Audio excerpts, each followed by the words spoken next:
The ProVelo Super League hit the streets of Adelaide for SA Kickit, 3-day tour, and stage 2 was the Criterium around the 1.3 kilometre circuit at Victoria Park.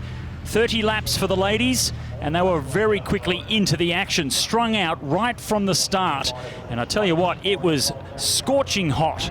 3 intermediate sprints, and while the teams were getting themselves all sorted and ready for them, the attacks kept coming thick and fast. The Praddy's team were certainly looking for Talia Appleton, the overall leader after stage 1, but it was the young under-19 squad from Queensland that picked up the first sprint. First and second for the under-19 riders of ARA Skip Capital.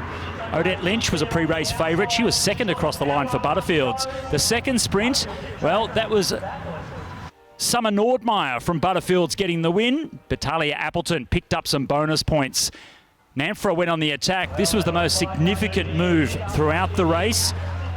And you can see behind the scramble from the peloton into the final lap. Talia Appleton had extended her overall lead in the classification, but it was her teammate Sophie Marr that burst from the pack very early on in the final lap to come around the final kink and into the finishing straight, powering ahead to comfortably win the sprint and get the stage 2 win ahead of Odette Lynch and Amelie Sanders. Sensational riding from the track superstar.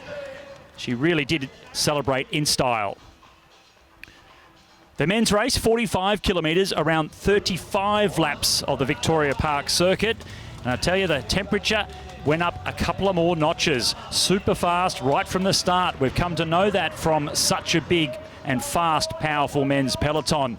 At the first intermediate sprint, second in the overall classification, Jack Ward came through to pick up the 3-second bonus, and that made him the virtual race leader.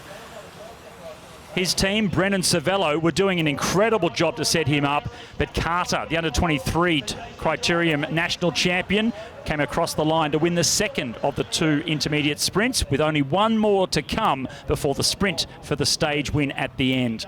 Brennan Cervello were doing such a good job throughout this race for their young Jack Ward, but Graham Frisley from Case Body Wrap popped over the top to get the 3 bonuses.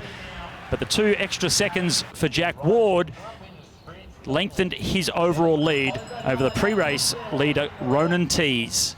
The final lap, you could see the peloton completely stretched out, but Blake Angoletto, the boy from Bendigo, got the job done for Brennan Cervello. A fantastic sprint win over Josh Duffy from the Tasmanian Institute of Sport and Graham Frisley from the Case Body Wrap team.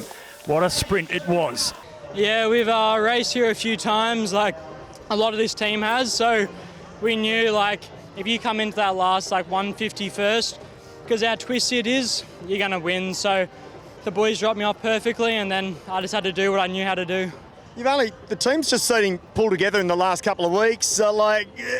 That's pretty not bad job. How did you guys communicate throughout the race?